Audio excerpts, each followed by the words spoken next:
নমস্কার সবাইকে, আমি মৌন। আপনারা শুনছেন আমৃত্য ভালোবাসি তোকে, লিখেছেন সালমা চৌধুরী। পর্ব 55। আবির ঘুমের ঘোরেই মুচকি হাসল। ঠোঁটের কোণে হাসি রেখে বিমোহিত কণ্ঠে জানতে চাইল, আবির কি কোনো অন্যায় করেছে? তা না হলে মাঝরাতে পরীর বদলে পেত্তি কেন কল দিবে আমায়? মেঘ বলল, হ্যাঁ, আপনি মস্ত বড় অপরাধ করেছেন। আবিরের চোখ বন্ধ, এখনো ঘুমের রেশ লেগে আছে চোখে মুখে। আধ ঘুমে থেকেই আবির পুনরায় প্রশ্ন করল, সর্বনাশ, অপরাধটা কি বলা যাবে? মেঘ নিচু কণ্ঠে বলল, আপনি আমার প্রথম কলটা ধরলেন না কেন? আবির চোখ মেলে ফোনের দিকে তাকালো, তড়িঘড়ি করে কল লিস্ট চেক করল। ঘুমের ঘোরে কল কাটার ঘটনা মনে পড়তেই মাথা চুলকে ঠান্ডা কণ্ঠে বলল, উপস, সরি। ঘুমের মধ্যে কিভাবে বুঝবো যে আপনি কল দিয়েছেন? সরি। সদ্য ঘুম থেকে ওঠা আবিরের ভাঙা ভাঙা কণ্ঠ শুনে মেঘের হৃদস্পন্দন বেড়ে গেছে। মনে হচ্ছে কি যেন হৃদয়ে ছুরির ন্যায় তোলপাড় চালাচ্ছে, সব কিছু যেন মুহূর্তেই তছনছ করে দিবে। মেঘ বুকের বাম প্রকোষ্ঠে হাত রেখে নিজের সংযত করে ধীর কণ্ঠে প্রশ্ন করে, সেইরি খাবেন না? উঠুন। আবির নিরস গলায় বলল, না খেয়ে কত রমজান কাটিয়েছি, এখন না খেয়ে রোজা রাখা অভ্যাস হয়ে গেছে। মেঘ শক্ত কণ্ঠে বলল, না খেয়ে থাকতেন কেন? আবির বলল, তখন তো আর কেউ কল দিয়ে জাগিয়ে দিত না আমায়। মেঘ চাপা সরে বলে উঠল, এখন যেহেতু জাগিয়ে দিচ্ছে, তার মানে বুঝতে হবে অভ্যাস পরিবর্তন করার সময় হয়ে গেছে। তাড়াতাড়ি ওঠেন, আমি রাখছি। আবির তপ্ত স্বরে ডাকলো, মেঘ। মেঘ বলল, জি। আবির বলল, নিজেকে সবকিছুতে জড়িয়ে রাখিস, কোনো একটাকে কেন্দ্র করে চললে পরিবর্তে তার ব্যর্থতা সহ্য করতে পারবি না। মেঘ কপাল গুটিয়ে গম্ভীর কণ্ঠে শুধালো, রাত বিরেতে এসব কি কথা বলছেন? উঠবেন নাকি উঠবেন না বলুন। আবির বলল, আরে বাবা, এক্ষুনি উঠতেছি, হাত মুখটা ধুয়ে আসছি। মেঘ বলল, ওকে। মেঘ কল কেটে তাড়াতাড়ি নিচে আসছে। ততক্ষণে টেবিলে খাবার রেডি। প্রথম রোজা বলে আজ আদিও উঠেছে। আবির হাত মুখ ধুয়ে কিছুক্ষণের মধ্যে নিচে আসছে। আসার সময় তানভীরকেও ডেকে নিয়ে আসছে। মেঘের বিপরীতে বসতে বসতে আবির অল্প করে ভ্রু নাচালো। মেঘ অপ্রখর হেসে চিবুক নামিয়ে নিল। খাওয়া শেষে যে যার মতো রুমে চলে গেছে। আবির নামাজে যাওয়ার জন্য রেডি হচ্ছে। মেঘ রেস্ট নেওয়ার জন্য একটু শুয়েছে। বন্যাকে নেটে দেখে সঙ্গে সঙ্গে কল দিল। বন্যা কল রিসিভ করা মাত্র মেঘ বলে উঠল, আসসালাম আলাইকুম। সেহরি খেয়েছো জানু? বন্যা বলল, মাত্রই খেয়ে আসলাই। তুমি খেয়েছো বেবি? মেঘ বলল, হ্যাঁ খেয়েছি, এখন রেস্ট নিচ্ছি। বন্যা ঠাট্টার স্বরে বলল, সাবধান, রোজা রমজানের দিনের বেলা মনকে সংযত রাখিস। আবির ভাইয়াকে ড্যাব ড্যাব করে দেখিস না, আর ওনাকে নিয়ে বেশি ভাবিস না। মেঘ স্বাভাবিক কণ্ঠে বলল, ওনাকে দেখবো কিভাবে? উনি সারাদিন অফিসেই থাকবেন। আচ্ছা, একটা কথা বলবি? বন্যা বলল, কি? মেঘ বলল, আমি যদি রোজা রেখে পাঞ্জাবি বা টি শার্ট পেইন্ট করি, তাহলে কি আমার রোজা হালকা হয়ে যাবে? বন্যা হাসতে হাসতে বলল, হ্যাঁ হয়ে যাবে, কারণ তুই রং করতে করতে আবির ভাইয়ের কথা ভাববি, তাই দিনের বেলা জামা কাপড়ের দিকে ভুলেও তাকাবি না, বুঝলি? মেঘ বলল, আচ্ছা ঠিক আছে, নামাজের সময় হয়ে যাচ্ছে, রাখছি। বন্যা কল কাটতেই দেখলো তানভীরের আইডি থেকে মেসেজ আসছে, ছোট করে লেখা, সেহরি খেয়েছো? বন্যা উত্তর দিল, জি আলহামদুলিল্লাহ, আপনি খেয়েছেন? তানভীর বলল, হ্যাঁ। কোনো পাশ থেকেই আর কোনো মেসেজ আসলো না। তানভীর 2-3 বার কিছু লিখেও বারবার মুছে দিয়েছে। কিছু একটা বলবে, সেই মেসেজ মেঘকে দেখালে বোনের নজরে তানভীর ছোট হয়ে যাবে, সেসব ভেবেই তানভীর কিছু লিখতে পারছে না। প্রায় 5 মিনিট পর বন্ডার আইডি থেকে মেসেজ আসলো, গুড নাইট। তানভীর মলিন হেসে লিখল, good night and take care. সকালে মেঘের ঘুম ভাঙার আগেই আবির অফিসে চলে গেছে। বাড়ির সম্পূর্ণ নীরব। মেঘ একে একে সবার রুমে চক্কর দিয়ে আসছে। মিম আর আদি টিউশনে গেছে। তানভীর, আবি, আলী আহমেদ খান কেউ বাসায় নেই। বাড়ির 3 কর্তি নিজেদের রুমে কোরআন শরীফ পড়ছেন। মেঘ ঘুরে ফিরে নিজের রুমে এসে শাওয়ার নিয়ে উজু করে সেও কোরআন আসিফ পড়তে বসেছে। ইফতারের আগ মুহূর্তে আবিররা বাসায় ফিরেছেন। প্রথম রোজা, তাই মালিয়া খান বারবার সবাইকে বলে দিয়েছেন যেন ইফতারের আগে চলে আসে। মেঘ শরবত বানাচ্ছে, মিম মেঘকে সাহায্য করছে, আর আদি দুপুর থেকে সোফায় পড়ে আছে। 10 মিনিট পর পর জিজ্ঞেস করে, মেঘ আপু আর কতক্ষণ? আপু আর কতক্ষণ পরে আজান দিবে? মেঘ আর মিম আদিকে বুঝিয়ে রাখতে রাখতে নিজেরাই ক্লান্ত হয়ে গেছে। আদি ওই যে সোফায় শুয়েছিল আর উঠতেই পারছে না। আবির ইফতারের আগে আগে এসে আদিকে কোলে করে চেয়ারে নিয়ে বসিয়েছে। চেয়ারে বসেও আদি হেলে পড়ে যাচ্ছে। আদির অবস্থা দেখে মিম মিটিমিটি হাসছে। আলী আহমেদ খান ভারী কণ্ঠে বললেন, এভাবে হেসো না, এমন দিন সবাই পার করে আসছে। সঙ্গে সঙ্গে মিমের হাসি থেমে গেছে। চুপচাপ ইফতার করতে বসে পড়েছে। মেঘ দাঁড়িয়ে দাঁড়িয়ে শরবতে একটু পরপর চিনি দিচ্ছে। প্রথমবারের মতো শরবত বানানোর দায়িত্ব মেঘ নিয়েছে। যদি ঠিকঠাক না হয় তাহলে বাড়ির সবার সামনে নাক কাটা যাবে। এর জন্য আরো বেশি ভয় পাচ্ছে। আবিরও চিনি দিতে যাবে, তখনই আবির মৃদু স্বরে বলল, আর কত চিনি দিবি? থাম এবার। তোর চিনি দেওয়া দেখে একদিনেই সবার ডায়াবেটিস হয়ে যাবে। মেঘ কপাল গুটিয়ে তাকালো, কিন্তু কিছু বলল না। তানভীর বলে উঠল, প্রথমবার শরবত বানাচ্ছে তাই এই অবস্থা, সপ্তাহখানেক বানালেই অভ্যাস হয়ে যাবে। আকলিমা খান রান্নাঘর থেকে আস্তে আস্তে প্রশ্ন করলেন, তানভীর সবসময় তো তুমি শরবত বানাও, এবার দায়িত্ব মেঘকে দিয়েছো কেন? তানভীর মুচকি হেসে বলল, সবসময় আমার শরবত খেয়েছো, এবার আমার বোনের হাতের শরবত খাবে, সমস্যা কি? এই রমজান যেমন স্পেশাল তেমন শরবতটাও স্পেশাল হবে। উনি জিজ্ঞেস করলেন, রমজান স্পেশাল কেন? তানভীর বলল, বারে কত বছর পর ভাইয়ার সাথে রমজান পালন করছি, তাছাড়া আমাদের ফুপ্পিকে পেয়েছি, স্পেশাল হবে না? উনি বলল, হ্যাঁ অবশ্যই। বাস্তবতার মধ্যেই রমজান কাটছে সবার। ঈদের ছুটির জন্য বেশিরভাগ কাজ আগেভাগে শেষ করে রাখছে। সময় করে ইকবাল খান সিলেট আর মোজ্জামেল খান কিছুদিনের জন্য রাজশাহী গেছেন। আলী আহমেদ খান আর আবির মিলেই অফিস সামলাচ্ছে। আলী আহমেদ খান ইফতারের আগে আগে বাসায় চলে গেলেও আবির প্রতিদিন ফিরতে পারে না।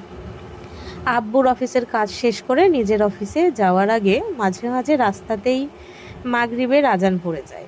মাঝে মাঝে রাকিবদের সাথে ইফতার করে, কিন্তু প্রতিদিন মাগরিবের নামাজের পরপরই মেঘ কল দেয়। কল দিয়ে প্রথম প্রশ্নটাই থাকে, ইফতার করেছেন? কি কি খেয়েছেন? দ্বিতীয় প্রশ্ন, বাসায় কখন আসবেন? প্রতিদিনই মেঘের একই রুটিন। আবিরের বাসায় ফেরার সময় অনুসারে মেঘ নিজের কাজ শেষ করে। আবির বাসায় ইফতার করে বের হলে ফিরতে ফিরতে প্রায় 1 থেকে 2টা বেজে যায়। আর ইফতার বাইরে করলে তারাবির নামাজ শেষে বাসায় চলে আসে। মেঘও সেই অনুযায়ী নামাজ শেষ করে পাঞ্জাবি ডিজাইন করতে থাকে।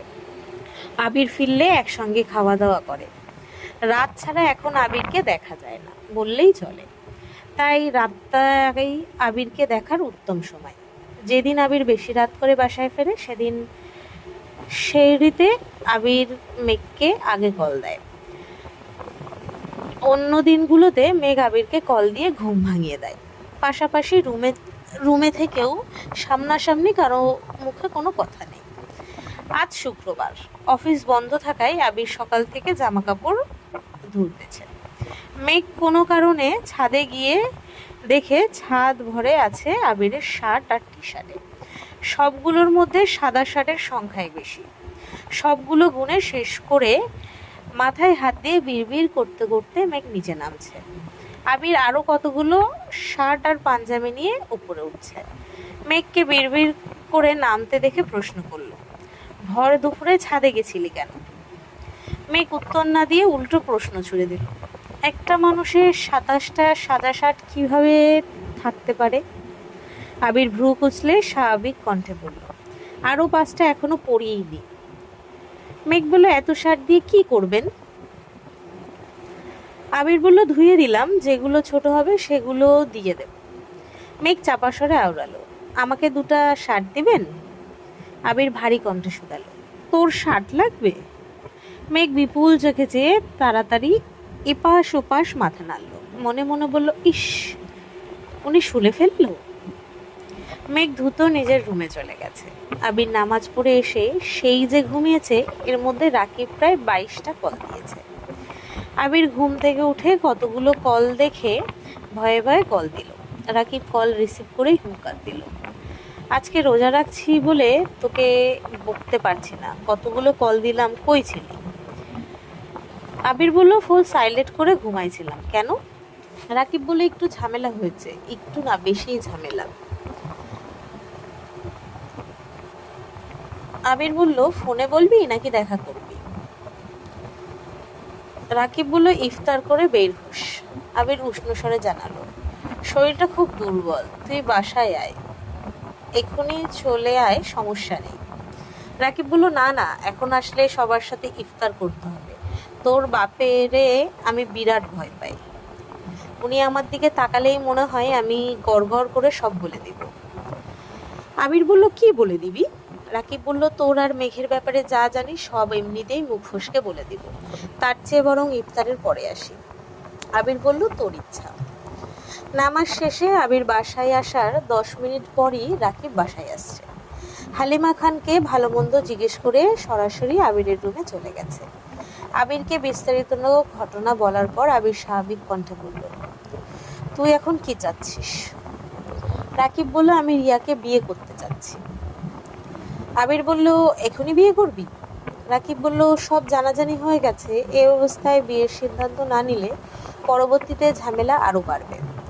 আবির স্বাভাবিক কণ্ঠে বলল, তাহলে আন্টিকে তুই বুঝা। রাকিব বলল, গতকাল রাত থেকে আম্মু আমার সাথে কথা বলে না। প্রথমে ভাবছি ঠিক হয়ে যাবে, আজকে বিকাল নাগাদ যখন কথাই বলছে না, তখন বাধ্য হয়ে বাসা থেকে চলে আসছে। আবির বলল, এখন আমি কি করতে পারি সেটা বল। রাকিব মলিন হেসে বলল, তুই আম্মুকে বুঝাবি। আবির হুঙ্কার দিয়ে উঠল, আমি আমার পরিবার মানাতে পারছি না বলে বিয়েই করতে পারছি না, সেখানে তুই আইসিস আমাকে দিয়ে তোর পরিবার মানাতে? বাহ রাকিব, বাহ। রাকিব বলল, প্লিজ বন্ধু, তুই ছাড়া আমার কথা আমার কে আছে বল। আবির বলল, তুই আমার কাছে যে কোনো সমস্যার সমাধান চা, আমি যথাসাধ্য চেষ্টা করব, কিন্তু যেই মার প্যাচে আমি আটকে আছি সেটার সমাধান আমার কাছে চাইস না। রাকিব আকুল কণ্ঠে বলে উঠল, এতদিন আমার বাসার সমস্যা ছিল না, শুধু রিয়ার বাসার সমস্যা ছিল, কিন্তু এখন ওদের বাসার সাথে আম্মুও প্যাচ ধরে বসে আছে। জান্নাত আম্মুকে বোঝানোর অনেক চেষ্টা করছে, কিন্তু আম্মু কথা মানার অবস্থাতেই নেই। আবির রাশভারী কণ্ঠে বলল, দেখ, এর সমাধান আমার কাছে নেই। তুই যেমন আম্মুকে ভয় পাস, আম্মু তেমন আন্টিকে ভয় পায়। আমার এখনো মনে আছে, ছোটবেলা গণিত পরীক্ষায় তুই 2 নম্বর কম পেয়েছিলি বলে রাস্তার মাঝখানে তোকে কি মারটাই না দিছিল। সেই থেকে আমি তোর বাসায় যাই না। রাকিব বলল, তুই গেলে কি হবে? তুই না গেলে কি হবে? আম্মু তোকে খুব ভালোবাসে, তোর কথা বললে যে কোনো অনুমতি দিয়ে দেন, কিন্তু এই ব্যাপারটা সিরিয়াস, তাই তোকে নিয়ে যেতে হবে। আবির বলল, আমার পাটা ঠিক হয়েছে, বেশি দিন হয়নি। আব্বু এখনো বাইক চালানোর অনুমতি দেননি। রিকশায় করে অফিসে যাই আমি। সেখানে তোর বিয়ের কথা বলতে তোদের বাসায় যাই আর আন্টির হাতে মায়ের খেয়ে আবার বিছানায় পড়ি নাকি? গতবার আমার শ্বশুর বেশি না, মাত্র 2 ঘন্টা ঝাড়ছিল। এবার কিছু হলে সোজা মার্ডার করে ফেলবে। তুই কি চাস না আমি বিয়ে করি, 2-1টা পরি আমাদের সংসারে আসুক, তোকে চাচ্চু বলে ডাকুক আর আমায় আব্বু? রাকিব গুরু গুরু গম্ভীর কণ্ঠে বলল, একটা প্রবাদ বাক্য আছে, এই বো পোলা ডাকবো বাপতে করতে যাইব মনে পাপ, তোর অবস্থা হয়েছে এরকমই। আবির ঠোঁট বেঁকিয়ে হেসে বলল, আমার পোলা লাগতো না, একটা মেয়ে হলেই হবে, যাকে ঘিরে আমাদের ছোট খাটো একটা সংসার হবে। রাকিব রাগান্বিত কণ্ঠে বলল, আর কত কল্পনায় ভাসবি, এবার বাস্তবে আয়, বাস্তবে এসে আমাকে বাঁচা। আবির বলল, আমি পারবো না, দুঃখিত। মেঘ দরজা থেকে উঁচু স্বরে বলল, আসবো? আবির ঠোঁটে হাসি রেখে বলল, হ্যাঁ আসেন। মেঘ মোলায়েম কণ্ঠে বলল, বড় আম্মু আপনাদের জন্য খাবার পাঠিয়েছেন। রাকিব ঘাড় ফিরিয়ে তাকে জিজ্ঞাসা করলো, কেমন আছো আপু? মেঘ বলল, আলহামদুলিল্লাহ ভালো, আপনি কেমন আছেন ভাইয়া? রাকিব বলল, আমি ভালো নেই, আমার অবস্থা খুব খারাপ। মেঘ বলল, কেন ভাইয়া, কি হয়েছে? রাকিব বলল, তোমার আবির ভাইকে একটু বলো আমাকে সাহায্য করতে, ও ছাড়া আমি কাউকে ভরসা করতে পারবো না, তুমি একবার বলো মেঘ। মেঘ ভুরু কুচকে সুরনিত্রে চেয়ে আছে, আচমকা প্রশ্ন করলো, কি বলবো? আবির গম্ভীর কণ্ঠে বলল, কিছু না, তুই রুমে যা। রাকিব বলল, না মেঘ, তুমি যাবে না, তুমি আবিরকে একবার বলো, তারপরে চলে যাও। মেঘ আবারও প্রশ্ন করলো, বলবো কি আমি? রাকিব বলল, তুমি বলো আমাকে যেন আবির সাহায্য করে। মেঘ আবিরের দিকে কিছুক্ষণ তাকিয়ে মসৃণ কণ্ঠে বলল, রাকিব ভাইয়া কিসের সাহায্য চাচ্ছেন, করে ফেলুন সাহায্য। আবির স্বাভাবিক কণ্ঠে বলল, ঠিক আছে, তুই যা এখন। রাকিব পুনরায় বলে উঠল, আপু তুমি জিজ্ঞেস করো আবির সাহায্য করবে কি না, হ্যাঁ অথবা না। আবির চেঁচিয়ে উঠে বলল, হ্যাঁ হ্যাঁ করবো সাহায্য, হয়েছে? রাকিব স্বস্তির নিঃশ্বাস ছেড়ে হাসি মুখে বলল, এই না হলে আমার বেস্ট ফ্রেন্ড। আবির অগ্নিদৃষ্টিতে রাকিবের দিকে তাকিয়ে আছে। মেঘ চলে যেতে নিলে পুনরায় প্রশ্ন করলো, আচ্ছা কি হয়েছে? রাকিব স্বাভাবিকভাবে জিজ্ঞেস করলো, তুমি রিয়াকে চিনো? আমার গার্লফ্রেন্ড রিয়া। মেঘ বলল, আপনার গার্লফ্রেন্ড রিয়া আপু? রাকিব আবিরের দিকে তাকিয়ে বলল, বাহ আবির। পুনরায় মেঘকে বলল, হ্যাঁ, আমাদের বাসার সবাই রিয়ার ব্যাপারে মোটামুটি জানতো। রিয়া একবার আমাদের বাসায়ও আসছে, সবার সাথে আলাপও হয়েছে। রিয়া শারীরিকভাবে একটু অসুস্থ, এটা আমার বাসায় কেউ জানতো না। গতকাল কথায় কথায় এটা বলে ফেলেছি, তারপর থেকে শুরু হয়েছে আম্মুর চিল্লাচিল্লি। বাড়ির বড় বউ হবে, রুগী হলে কিভাবে হবে, লোকে কি বলবে, সারা জীবন ডাক্তারের কাছে দৌড়তে দৌড়তে শেষ হয়ে যাব, আরও কত কি। আম্মু এখন আমার সাথে কথাই বলতেছে না, তাই তোমার আবির ভাইকে বলতেছি আমাদের বাসায় যেতে, আম্মুকে একটু বোঝাতে। মেঘ বলল, রিয়াপুর কি সমস্যা? রাকিব বলল, শ্বাসকষ্ট, অ্যালার্জির সমস্যা, আরও কিছু সমস্যা আছে। মেঘ জানালা দিয়ে বাইরে তাকে উদাসীন কণ্ঠে মনে মনে বলল, রিয়াপুর সামান্য সমস্যার কারণে আন্টি কত বছরের সম্পর্ক মানছেন না, আর আমি যে তার ছিঁড়া এটা জানবার পর আমার শাশুড়ি কি আমাকে মেনে নেবেন? আবির মেঘকে ডাকতে মেঘ নেড়ে চড়ে উঠল। কথা শেষ করে দুটো রুম থেকে বেরিয়ে গেছে। মেঘ যেতেই রাকিব বলল, আজ মেঘ আসছিল বলে বেঁচে গেলাম। আবির রাগান্বিত কণ্ঠে বলল, লোকে এর জন্যই বলে কাউকে দুর্বল জায়গা চিনাতে নেই। রাকিব বলল, আমি নিজেই এখন আদমরা, তাই তো মেঘকে দিয়ে সাহায্য চাইলাম। আচ্ছা তুই না একবার বলছিলি মেঘ অসুস্থ? ঠিকই তো দেখলাম। আবির কপাল গুটিয়ে গুরুভার কণ্ঠে বলল, অসুস্থ না রে, বৃষ্টিতে ভিজছিলাম। ধমকের হাত থেকে বাঁচতে শ্বশুরের মুখের উপর বলছিলাম, আপনার মেয়ের কিছু না হলেই তো হলো। যেই কথা সেই কাজ। আমার শ্বশুর সকাল বিকেল দেখে মেয়ের জ্বর সর্দি আসছে কিনা, কারণ কিছু একটা হলেই আমার ইচ্ছে মতো ঝাড়তে পারবে। উনি যদি ডালে ডালে চলে, তবে আমিও চলি পাতায় পাতায়। সপ্তাহখানেক মেঘকে গরম পানির উপর রেখেছি, সারাক্ষণ গরম পানি খেয়েছে। অ্যান্টিবায়োটিক খাওয়াইছি, প্রাকৃতিক ওষুধ সহ যত ধরনের ঘরোয়া পদ্ধতি আছে সব চেষ্টা করে ফেলছি। আল্লাহর রহমতে সর্দি জ্বর কিছুই হয়নি।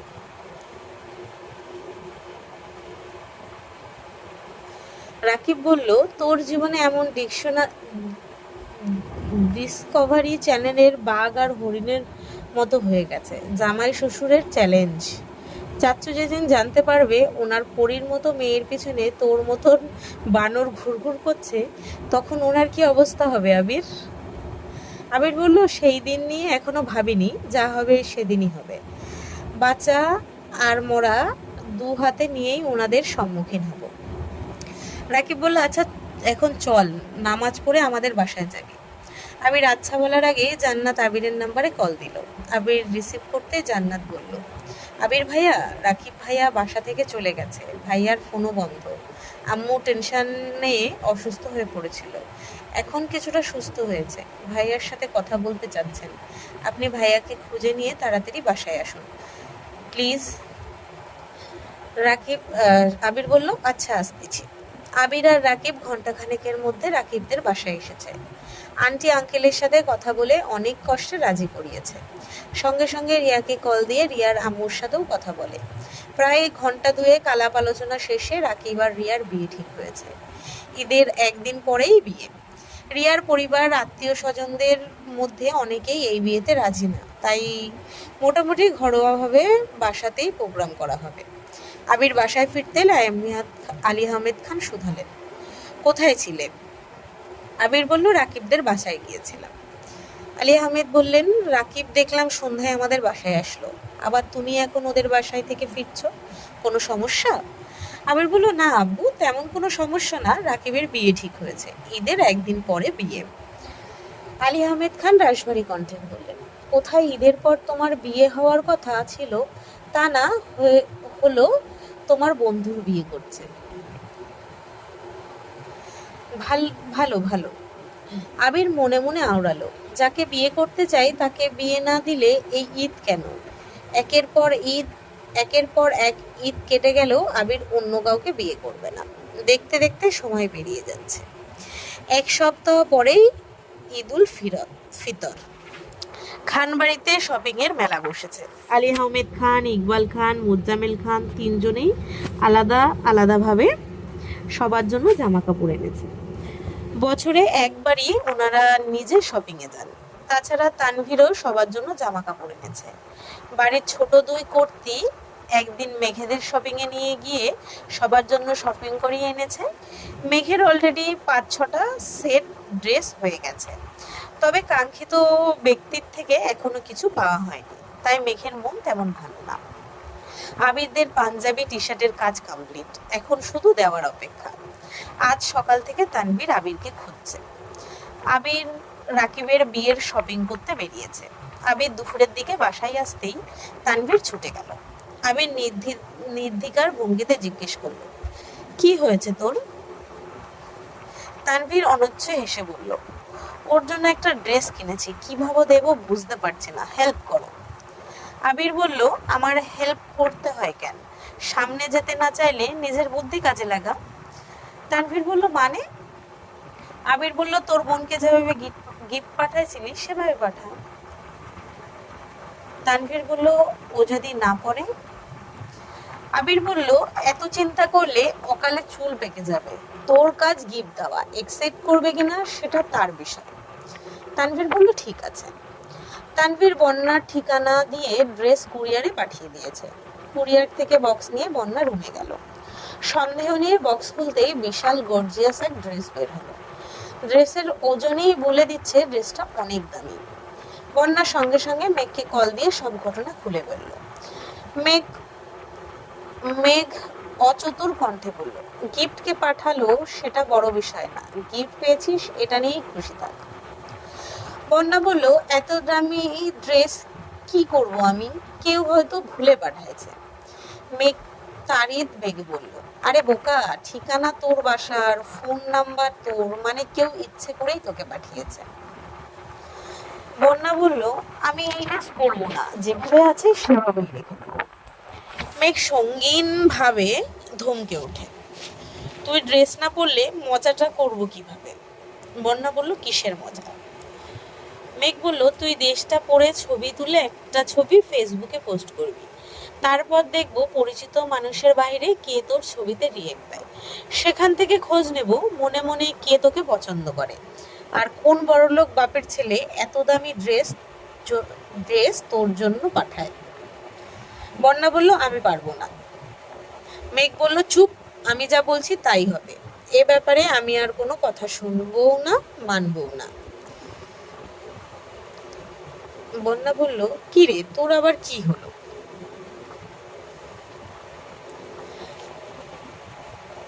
মেঘ বলল না, দেখছিলাম আবির ভাইয়ের স্টাইলে কথা বললে কেমন লাগে, রাখি এখন, টাটা। বন্যা বলল আচ্ছা, টাটা। আগামীকাল ঈদ। মেঘ এখনো অপেক্ষায় আছে আবির তাকে একটা ড্রেস গিফট করবে, আর সেটা মেঘ ঈদের দিন সকালে পরবে। অথচ আবির এখনো ড্রেস দিচ্ছে না। এদিকে দুপুর থেকে হালিমা খান মেঘেদের পার্লারে যেতে বলেছেন। মেহেদি দেওয়ার জন্য বুকিং দিয়ে রেখেছে আরো 1 মাস আগে, কিন্তু মেঘের পার্লার যাবার মনোযোগ নেই। এক ফাঁকে মেঘ ছুটে গেল আবিরের রুমে। আবিরকে ডেকে বলল, আবির ভাই, আপনি আমায় মেহেন্দি দিয়ে দেবেন না? আবির বলল কেন, মেহেন্দি আর্টিস্ট কোথায়? মেঘ বলল আর্টিস্টের কাছে দিব না, আপনি রাতে দিয়ে দেবেন। আবির বলল আমি পারবো না, মিমকে নিয়ে তাড়াতাড়ি মেহেন্দি দিতে যা, ইফতারের আগে আগে চলে আসিস। মেঘ কাঁদো কাঁদো কণ্ঠে বলল, মায়েশা আপুর বিয়েতে আপনি কত সুন্দর করে মেহেন্দি দিয়ে দিয়েছিলেন, আজকে একটু দিয়ে দেন না প্লিজ। আবির রাগান্বিত কণ্ঠ বলল, মেঘ, উল্টোপাল্টা বায়না ধরবি না, যা বলছি তা শোন। মেঘ মন খারাপ করে নিজের রুমে চলে গেছে। মেহেন্দি দেবে না বলার পরও আবির বড় বাড়ির সবাই জোর করে পার্লারে পাঠিয়েছে। সন্ধ্যার দিকে বাসায় ফিরেই মেঘ দেখলো তার বিছানার উপর একটা শপিং ব্যাগ রাখা। শপিংয়ে 2টো ড্রেস, একটা হলুদ রঙের আর একটা গাঢ় নীল রঙের। 2টো ড্রেসই খুব সুন্দর, তবে মেঘের নীল ড্রেসটা বেশি পছন্দ হয়েছে। মেঘ ড্রেস দেখতে দেখতে আজান পড়ে গেছে। মেঘ দুটো ইফতার করতে চলে গেছে। ইফতার করে রুমে এসে নামাজ শেষে আবারও ড্রেসগুলো দেখছে। আবির ঈশার নামাজ পড়তে বের হতেই মেঘ আবিরের জন্য ডিজাইন করা 2টো পাঞ্জাবি আর টি শার্টগুলো আবিরের রুমে রেখে আসছে। তানভীরের রুমেও একটা পাঞ্জাবি আর একটা টি শার্ট রেখে আসছে। আবির কিছুক্ষণ পর রুমে এসে দেখলো পাঞ্জাবির উপর ছোট একটা চিরকুট। হাতে নিতেই দেখলো এতে লেখা, আপনার স্প্যারোর দেওয়া প্রথম পাঞ্জাবি, ভালো লাগলে চোখ খুলে পড়বেন, ভালো না লাগলে চোখ বন্ধ করে পড়বেন, তবুও পড়তেই হবে। সাথে আরেকটা চিরকুটে লেখা, আপনি আমার কোমল মনে আঘাত দিয়েছেন, তাই আমি রাগ করেছি, খুব রাগ করেছি। সামান্য একটু মেহেন্দি দিয়ে দিলে আপনার খুব বেশি ক্ষতি হয়েছে তো। আপনি আমার মনের ছোট ছোট অভিযোগে সৃষ্টি বিশালাকার পর্বত। আপনাকে ঘিরে আমার যত অভিযোগ ছিল সব ঈদের চাঁদের কাছে সঁপে দিয়েছি। তবুও দোয়া করি আপনি ভালো থাকুন, পৃথিবীর সব সুখ আপনাকে ঘিরে রাখুন। ঈদ মুবারক। আবির চিরকুটটা পড়ে মুচকি হেসে পড়ল। পৃথিবীর সব সুখ যদি আমায় ঘিরে রাখে, তবে আমি সেই সুখের চাদর দিয়ে তোকে ঘিরে রাখবো। তোর মনের ঘরে চুল পরিমাণ অভিযোগ ঢোকার রাস্তাও রাখবো না। তোকে আমার ভালোবাসা দিয়ে ভরিয়ে রাখবো। একদিন কেন, সারা জীবন তোকে রাঙিয়ে রাখার দায়িত্ব আমি নিব, ইনশাল্লাহ। মেঘাস তাড়াতাড়ি শুয়ে পড়েছে, অ্যালার্ম দিয়ে ঘুমিয়েছে। ঘুম ভাঙতেই তড়িঘড়ি করে উঠে শাওয়ার নিতে চলে গেছে। ফজরের নামাজ পড়ে ঘণ্টাখানেক কুরআন শরীফ পড়েছে। তারপর ব্যালকনিতে দাঁড়িয়ে আকাশের পানে তাকিয়ে আছে। কয়েক মুহূর্তের মধ্যে মেঘের 2 চোখ বেয়ে টুপটুপ করে পানি পড়তে শুরু করেছে। দাদা দাদু সহ যত আত্মীয় মারা গেছেন তাদের কথা ভেবেই মেঘ কাঁদছে। নামাজ পড়েও তাদের দোয়া করেছে। ঘণ্টাখানেক নিশ্চুপ দাঁড়িয়ে থেকে মেঘ ওয়াশরুম থেকে হাত মুখ ধুয়ে রেডি হতে শুরু করল। বিছানা ছড়ানো 8টা ড্রেস, সবগুলোই সুন্দর, কিন্তু মেঘের নজর এক আবিরের ড্রেসেই আটকে আছে। খুব ভেবেচিন্তে আবিরের দেওয়া নীল রঙের ড্রেসটাই পরেছে। সাথে নীল রঙের বড় বড় কানের দুল, হাতের নীল চুড়ি। শুরুতেই চুল শুকিয়ে স্ট্রেইট করে নিয়েছিল। সেই চুলের মাঝখানে সিঁথি করে দুপাশে 2টা কাঁকড়া বেল দিয়ে ডিজাইন করে চুল বেঁধেছে, পেছন থেকে সব চুল ছাড়া। তবে স্ট্রেইট করার জন্য খুব সুন্দর লাগছে। মুখে হালকা মেকআপ করে ঠোঁটে গোলাপি রঙের লিপস্টিক লাগিয়েছে। সাজা সেজে শেষে রুম থেকে বেরিয়ে সেদিক সেদিক এদিক সেদিক উকি দিচ্ছে। কোথাও কেউ নেই। আবিরের রুমেও দেখে এসেছে, আবির নেই। হঠাৎ বড় আম্মুকে নামাজ থেকে ফিরতে দেখে মেঘ দৌড়ে গিয়ে রুমে চলে গেছে আর আবিরের উপরে আসার অপেক্ষা করছে। কিছুক্ষণ পর আবির উপরে আসা মাত্রই মেঘ রুম থেকে বেরিয়ে সোজা আবিরের সামনে গিয়ে বসে পড়েছে। মেঘের এমন কাণ্ডে আবির কিছুটা ভড়কে গেছে, সঙ্গে সঙ্গে দুপা পিছিয়ে দাঁড়ালো। মেঘ উপরে তাকিয়ে দু হাতে আবিরের দুপা স্পর্শ করল। ততক্ষণে আবুর নিচু হয়ে মেঘের দু কাঁধ আলতোভাবে হাত রেখে বলল, সালাম করতে হবে না, ওঠেন। মেঘ সালাম করে ঠোঁটে প্রশান্তির হাসি নিয়ে উঠে দাঁড়ালো। আবিরের পরনে মেঘের দেওয়া সাদা পাঞ্জাবি, তা দেখে মেঘের ওষ্ঠযুগল আরো বেশি প্রশস্ত। মেঘের কল্পনার আবির ভাইকে যতটা সুন্দর লেগেছিল, বাস্তবে তার থেকেও বহুগুণ বেশি সুন্দর লাগছে। আবিরও নির্বাক হয়ে মেঘকে দেখছে।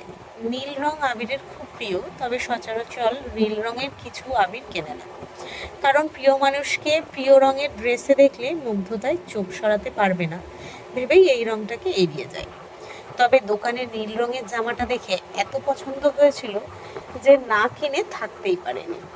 অকস্মাৎ আবির ভ্রু নাচিয়ে প্রশ্ন করল, সালামি লাগবে? মেঘ মুচকি হেসে বলল, আগে দোয়া করবেন, তারপর সালামি দেবেন। আবির মেঘের মাথায় হাত রেখে সুমধুর কণ্ঠে বলল, দয়া করিয়ে জীবনে অনেক বড় হও, সবসময় হাসি খুশি থাকো।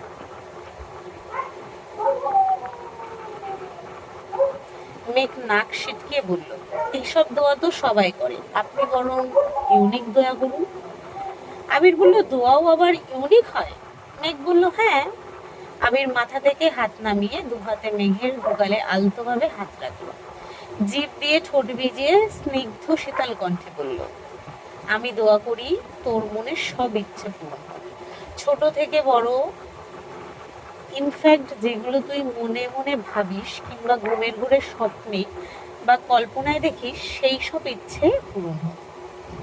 তুই যা চাস, যাকে চাস, ঠিক যেভাবে চাস সেভাবেই যেন পেয়ে যাস। তোর আকাশ জুড়ে ভালোবাসার বৃষ্টি হোক, যেই বৃষ্টি তোর মনে জমে থাকা অভিযোগ, অভিমানগুলোকে ধুয়ে মুছে বিলীন করে দেবে। সেই সঙ্গে আগামী দিনগুলোতেও তোর মন ভালো রাখবে। প্রয়োজনে বৃষ্টির ফোঁটার সাথে সাথে দুটো হাঁসের বাচ্চাও আসুক, যেগুলো তোকে সারাদিন হাসাবে। মহিলা হাঁসটার নাম হবে মেঘ, পুরুষ হাঁসের নাম যা খুশি রেখে দিস। তারপর তাদের একটা সংসার হবে, পরে ডিম হবে, বাচ্চা দেবে। আরো বলবো? মেঘ ঠোঁট উল্টিয়ে বলল, এটা আপনার ইউনিক দোয়া? আবির বলল, তো কি দোয়া চাস বল?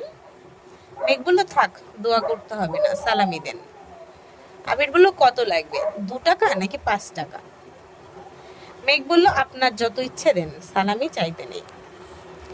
আবির পকেট থেকে একটা নতুন 500 টাকার বান্ডেল বের করে দিল। মেঘ অবাক চোখে তাকিয়ে বলল, এত টাকা নিয়ে কি করব? আবির বলল, তোর বোধশক্তি হওয়ার পর প্রথমবার সালামি দিচ্ছি, কম কেন দেব? মেঘ আবিরের দিকে তাকিয়ে তপ্তস্বরে বলল, ধন্যবাদ। আবির বলল, সালামে দিলে আবার ধন্যবাদও দেশ? মেঘ বলল, সালামির জন্য ধন্যবাদ দেইনি, পাঞ্জাবির জন্য দিয়েছি। আবির বলল, ও আচ্ছা, তাহলে আপনাকেও ধন্যবাদ জামাটা পরার জন্য। মেঘ রুমে যেতে যেতে হঠাৎ বলে উঠল, আমি কিন্তু পুরুষ হাঁসের নাম ফিক্সড করে ফেলেছি। আবির মুচকি হেসে বলল, আমি জানি। আবির নিজের রুমে চলে যাচ্ছে।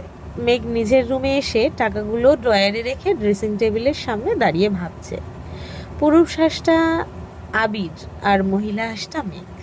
একদিন তাদের বিয়ে হবে, তাদের সাজানো ছোট একটা সংসার হবে, তারপর তাদের ঘর আলো করে একটা রাজকন্যা, না হয় রাজপুত্র আসবে। উফ বলেই মেঘ লজ্জায় দুহাতে নিজের মুখ ঢেকে ফেলেছে।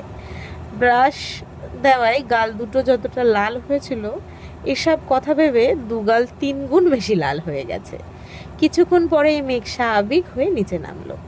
মেঘের ড্রেস দেখে কাকিয়া বলল, এই ড্রেসটা অনেক সুন্দর, তোকে খুব ভালো লাগছে, কিন্তু তুই যেটা পছন্দ করে করলি সেটা পরিসনি কেন? মেঘ হাসি মুখে বলল, ঈদ 7 দিন থাকে, সবার দেওয়া ড্রেসই পরব। তানভীর নামাজের সময় তাড়াহুড়ো করে গেছিল বলে মেঘের দেওয়া পাঞ্জাবিটা পরে যেতে পারেনি।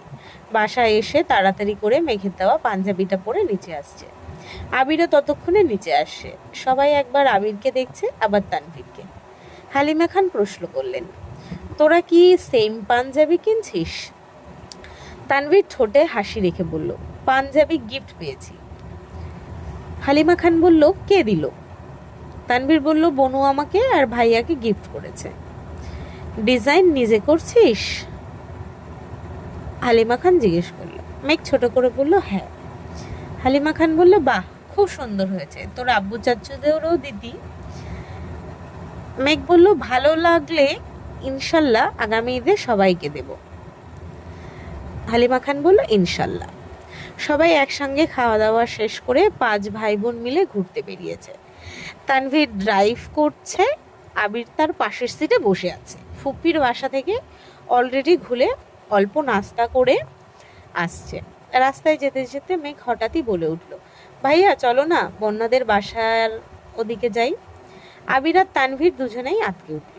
তাদের প্ল্যান ছিল এদিক সেদিক ঘুরে শেষে বন্যাদের বাসার ওদিকে যাবে, কিন্তু মেঘ শুরুতেই বলে ফেলল।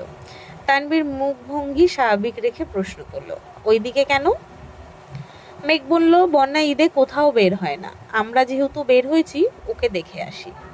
আবির মৃদু হেসে বলল, শুধু দেখে আসবি কেন, ওকে নিয়ে আসিস, সবাই একসঙ্গে ঘুরবো। মেঘ বলল, আচ্ছা, বলবো ওকে। আজকের পর্ব এই অবধি। যদি সবার ভালো লাগে লাইক কমেন্ট শেয়ার করে দিও। যদি ফেসবুক থেকে শুনছো তো সবাই সাবস্ক্রাইব করো, যদি ইউটিউব থেকে শুনছো তো সবাই সাবস্ক্রাইব করে দিও। আজ আসছি, ধন্যবাদ সবাইকে।